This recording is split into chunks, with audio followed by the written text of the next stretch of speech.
Now that we know these shifts horizontally and vertically, we can actually graph these functions by hand without ever putting them in our calculator.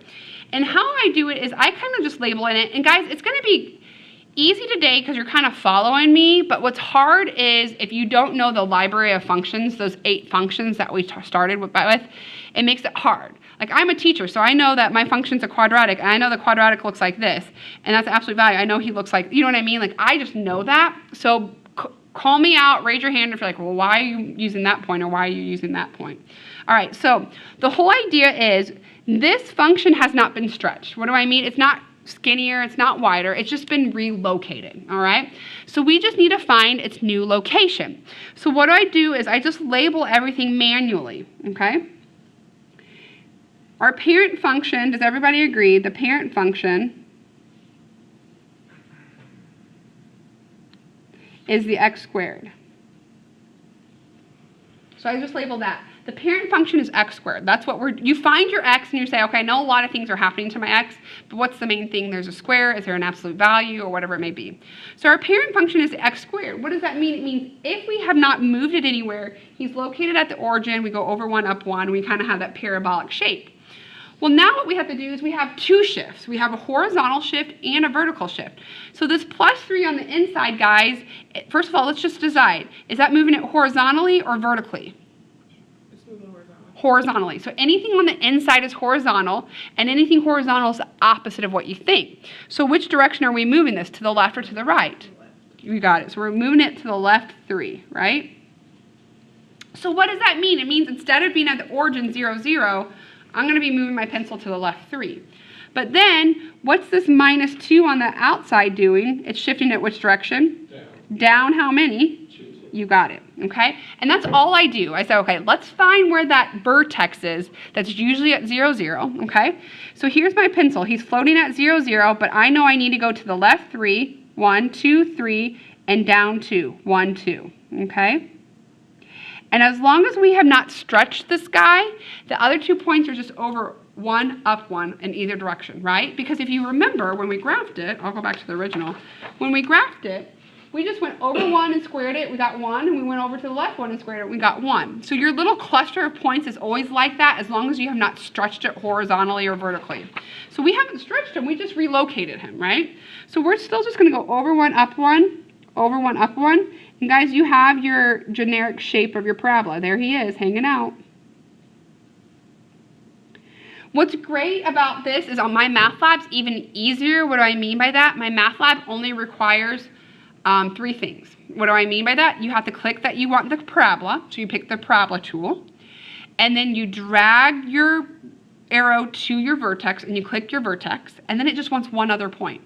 And it'll automatically pop the parabola on there. So all I do is just go over to the right and up 1, and I plot that point, and it'll automatically throw the parabola in there, okay? So you have to recognize your parent function so you know what tool to pick, and then you plot your vertex and then one other point, all right? So it's going to be the same thing for part B. Let's look at part B. What is the parent function here? What are we doing to x? Yeah, but that's going to be a shift. Absolute value, exactly. Do you guys see the difference? Okay, so we're obviously doing a lot to x, but like the main operation, like the absolute value, the squaring, that's going to be your parent function.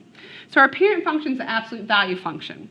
So this is where, again, if we like study those graphs and kind of have an idea of what they look like, we'll know how to graph them. And so just remember the absolute value function is just that perfect V, okay? We're centered at the origin. We'll go over 1, up 1, over 2, up 2. You just have that perfect V like this. So again, if we can just find where that new vertex is and where he shifts, he's going to look exactly like that. So what's the -1 on the inside doing here? Bless you. It's subtracting 1, but it's, so it'd be +1 since it's an absolute. To the X or Y? Moving it to the right 1, yep. So I just think which direction, up, down, left, right, and how much, right? And then what's the -4 on the outside going to do? Take it down 4. Down 4. Is everyone okay with that? So the inside of our absolute value is always horizontal, left or right, and like Gavin was saying, since it's a -1, we're really adding 1. We're like going to the right 1, okay?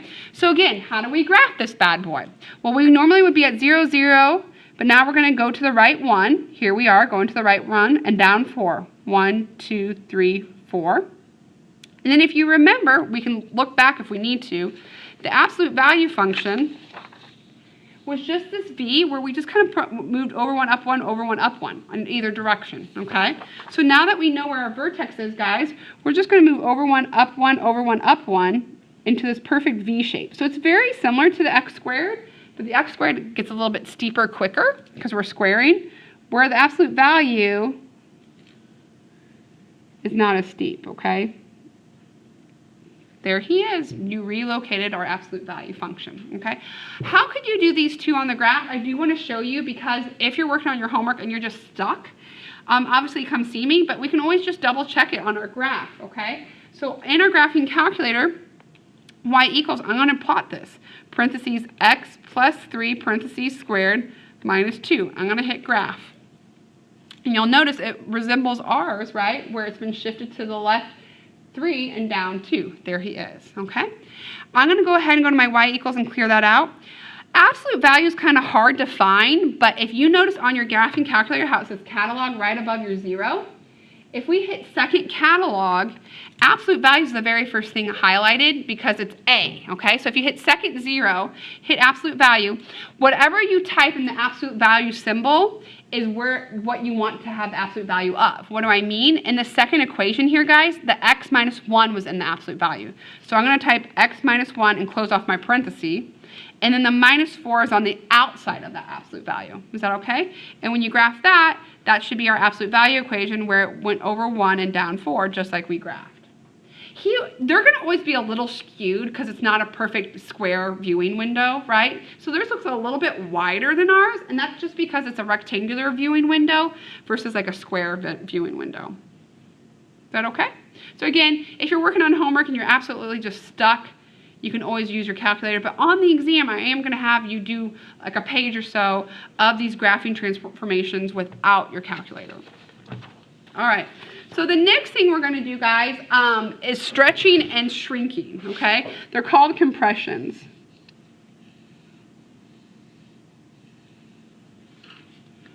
Stretching and shrinking, they're called compressions. So the one I use for this one is still going to be our x squared, okay? So it's still going to be our parabola. So we'll get familiar with him. So remember, he's centered at 0, 0. You go over 1, up 1, over 2, up 4, because we're just squaring those x's. Make it as rounded as possible. But what I'm going to do is show you what happens here.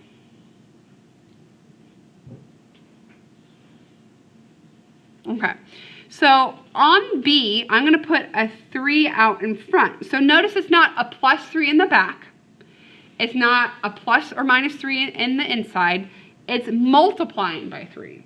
Well, think about if you had to do a t-chart. What would you do? You would plug your x's in, you'd square them, and then what's the last thing you would do? You'd multiply by 3. So what's that going to do to our graph? It's going to make it really stretched out vertically. So if you throw that in your calculator, I'm going to go to my y equals and clear out. I'm going to put my normal x squared in list, or y1, and then I'm going to put 3x squared in my y2.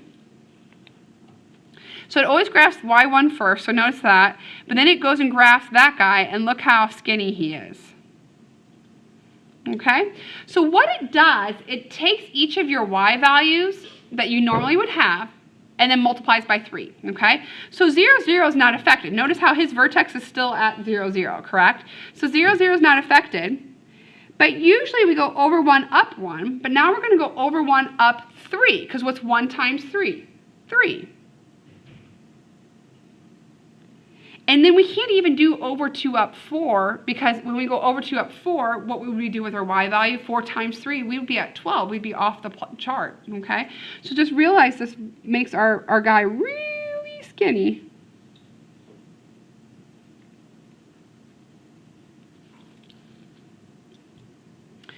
Alrighty, guys, right next to it, what if I write 1/3 x squared? Well, if multiplying it by 3 made it really skinny and stretched out, what do you think multiplying by 1/3 is going to do? What What's the difference between 3 and 1/3? What kind of number is 1/3 compared to 3? It's a fraction. It's a fraction, and not only is it a fraction, but it's a fraction less than 1, right? So what we would be doing is we'd be finding our y values, but then what would we have to do to each of our y values? Multiply by 1/3. So we're like narrowing it, so it actually widens your graph because you're not going as steep. So look what happens when we put that into our y3. We'll put parentheses 1 divided by 3 like that for 1/3 x squared and graph it. And look how wide he ends up being there. Whee! Okay, so he's not the easiest thing to graph, and so what I typically do is I find something that's divisible by 3. So what we'll have is, here, we'll put 0, 0, and then I'm just trying to think, not even divisible by 3, but let's go out further here. So let's go to 3. What's 3 squared?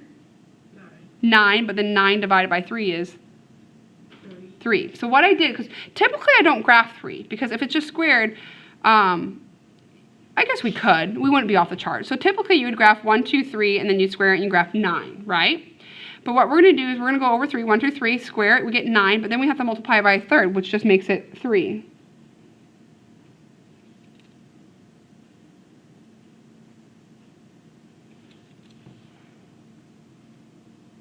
If you wanted to go out 6, you could say, well, what is 6 squared?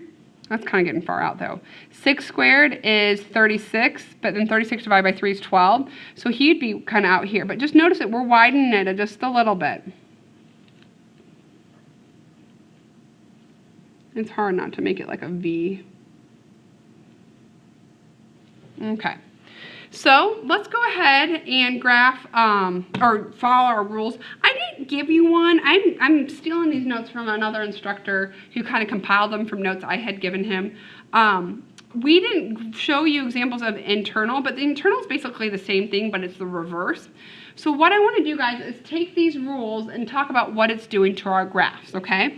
So if we multiply our function by something on the outside, our graph stretches as long as our absolute value of a is greater than 1. What does that mean? Whether it's -3 or +3, -8, +8, as long as it's a number greater than 1, it's going to be pulling it, it's stretching it, okay? Because you're multiplying each of your y values by that. So it's really making it grow quickly.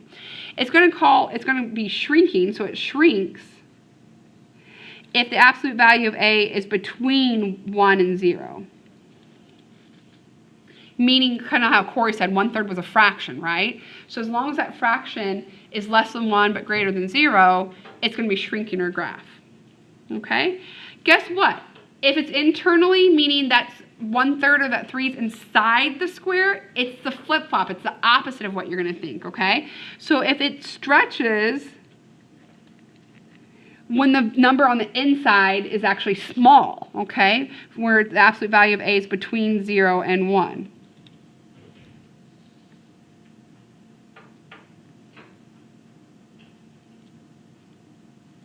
And it's going to shrink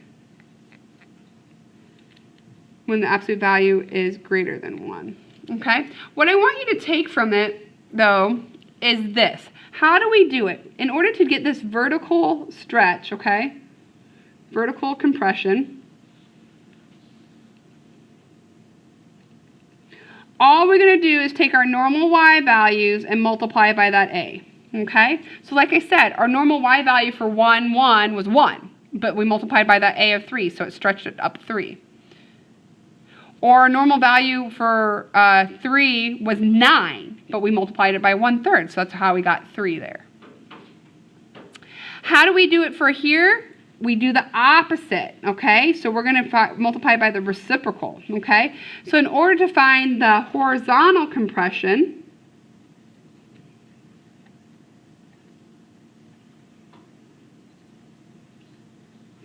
you can multiply by the reciprocal, or aka divide by it, okay? So it's always the opposite of what you think. So in here you see multiplication, what's the opposite of multiplying? Dividing, okay? Inside you see a plus, what's the opposite of plus? Subtracting. So kind of just keep all of that in there. Okay. So let's see what's going on here. Am I doing okay on recording? I am. All right, so what we want to do is first note our parent function. So what are we doing to x? That's the main thing, guys. That's our function. Not square rooting, but cube rooting. Exactly right. It's going to be our cube root. So what does that mean? It means we want to get familiar with what the cube root function looks like. If you remember, we picked perfect cubes, -8, -1, 0, 1, 8, and took the cube root of them and got -2, -1, 0. So it's this guy. It's our snake. Oopsie. It's this guy, right? So we want to keep these in mind. These are the x values that we're going to be dealing with, but then these y values are what's going to be changing because there's a number on the outside of that cube when you look at it, okay? So what's the number on the outside? Since this is on the outside, it's not part of the cube, we're going to multiply our y values by 2.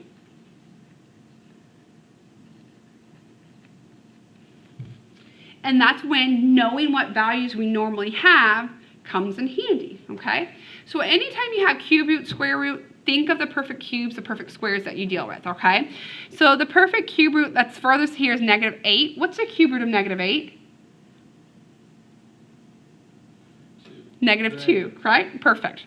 So normally we would graph -8, -2, but what we have to do to our y value is multiply it by 2. So we're going to be graphing -8, -4. Is everybody okay with that? So if you need to even just cheat and write the normal values over here,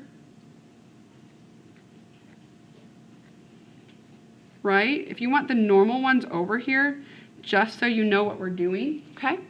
So our normal cube root ones are our perfect cubes, -8, -1, 0, 1, 8, and when we take the cube roots of them, we get the -2, the -1, the 0, 1, and 2. But what we're going to do is we're going to be multiplying all these y values by 2. So really, this is going to be -8, -4. 1, 2, 3, 4. And really, this is going to be -1, -2. 0, 0 stays 0, 0. Okay? Normally, we'd graph 1, 1, but we need to multiply our y value by 2. So we're going to graph 1, 2. And then normally we graph 8, 2, but we're going to multiply our y value by 2, so we're going to graph 8, 4. 1, 2, 3, 4. So you'll notice we still get that snake-like looking going about.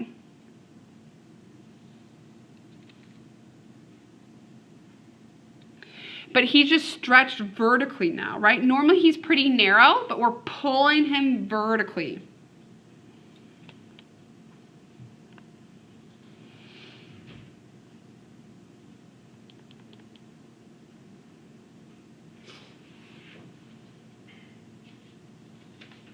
All right.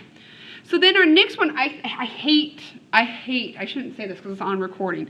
I hate horizontal compressions. I think they're awkward. I myself have to stop and think about them. So most likely, ... you're probably not going to have one on the test. I can't not teach it. I can't not show you and have it on homework and stuff. But I can choose not to put it on my test because it gets tricky. You're like, what the heck are we doing? Okay. So what we're going to do is we are going to technically multiply each of these by the reciprocal. So in this case, a is 1/4. So that means we'd have to multiply everything by 4. So they get kind of big, okay? So what I'm going to do is instead of going out, I guess it's not horribly big. We can do this. Okay. So what's our parent function here, guys?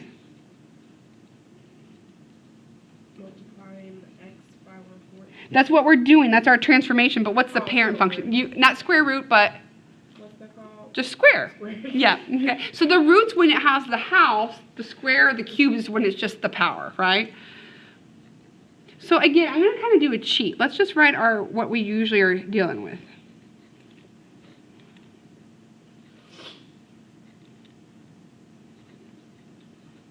So normally I just kind of have the normal values, -2, -1, 0, 1, 2, and I just square them. And so my y values are 4. What is that going to be? 1, 0, 1, 4. Okay? So what we're going to do is this says we're actually going to multiply our x by what? 4. Okay? Because we're supposed to multiply by the reciprocal of this, but if a is already a fraction, what's a reciprocal of 1/4? 4. Okay, we're just going to flip it, okay? So what we're going to do is instead of using -2, -1, 0, 1, 2, we're going to have 4 times these x values. But guess what still stays the same? All of our y, right? We haven't changed our y at all. So we're going to graph -8, 4, -4, 1, 0, 0, 4, 1, 8, 4. You guys see that? So we're just taking each of these x values and multiplying them by 4. So 4 times -2 is -8, but we're going to go up 4, 1, 2, 3, 4. -1 times 4 will just be -4, but we're just going to go up 1. 0, 0 will still be there. 1, we're going to multiply by 4, so it'll be 4, but we're still only going up 1. And then 2, multiply that by 4 will be 8, and we're going to only go up 4. So you get this parabola that's really widened. So it's called a horizontal stretch.